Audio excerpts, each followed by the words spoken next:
ni mago be de baskila ni mago be kitanyeta la donc nga ngambulu do akoro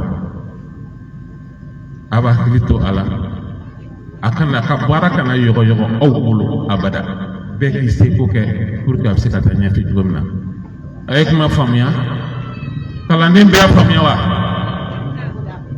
aya famu obi ama famille ola ambe mi adi Umar Mazkul wala abid do ke jamai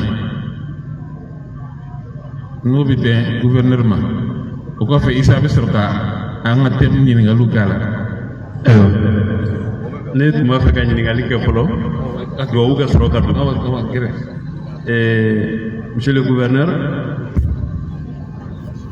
avec votre permission abe hagatu amwe alika ngali ke nazarakana barsabu natlara mimana ko amitla ko fo bogana. Notre conférence aujourd'hui a pour but l'éducation et les religions. Quel impact pour la stabilité du pays? Donc, nous aimerions quand même vous poser une question et cette réponse contribuera beaucoup vraiment à la compréhension de ceux qui ont fait le déplacement.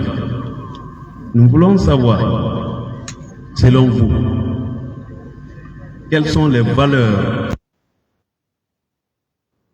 à défendre pour que le Mali soit stable. Les religions, parce que nous sommes un pays laïque, mais il y a des valeurs que nous devons défendre pour que le Mali soit en paix. Monsieur le gouverneur, s'il vous plaît. Merci beaucoup.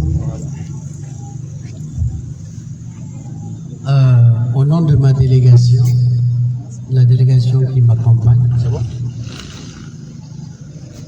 des services régionaux de Kita, de mon propre cabinet, et en mon nom propre, je vous remercie de nous accueillir et de nous accueillir si promptement et avec un tel engouement. Voilà déjà 1 an que nous sommes allés vous voir au pied de la colline. Je ne savais pas que c'était ici cette année. Je me préparais à grimper la colline. Et j'ai trouvé que c'était un endroit assez stratégique et émouvant. Donc je vous remercie pour cela. Merci beaucoup.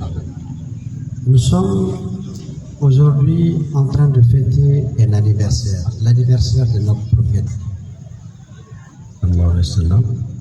Et c'est une nuit de bénédiction, c'est une nuit de demande à Allah, c'est une nuit de repentir.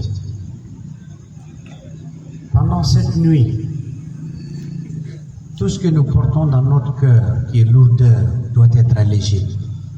Tout ce que nous portons dans notre cœur, comme colère envers autrui, doit être pardonné.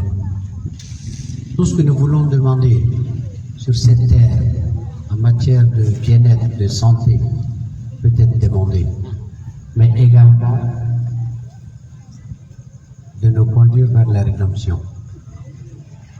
Par rapport, qu'est-ce qu'un religieux peut faire pour la stabilité de son pays et de sa nation? Le premier mot qui me vient à l'esprit, c'est la tolérance. C'est la tolérance. C'est encore la tolérance. Parce que quand on est tolérant, on est honnête avec soi-même. On n'est que le fils d'Adam et d'Ève.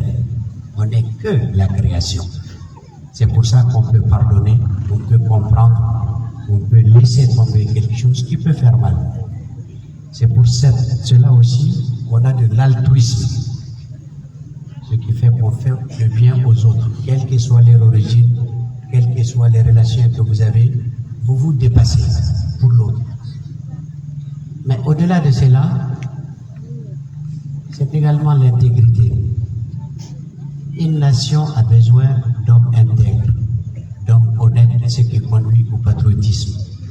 aimer sa nation, c'est aimer également tous les hommes qui constituent cette nation, qu'ils soient musulmans ou non musulmans, qu'ils soient blancs ou noirs, qu'ils soient de votre opinion ou non.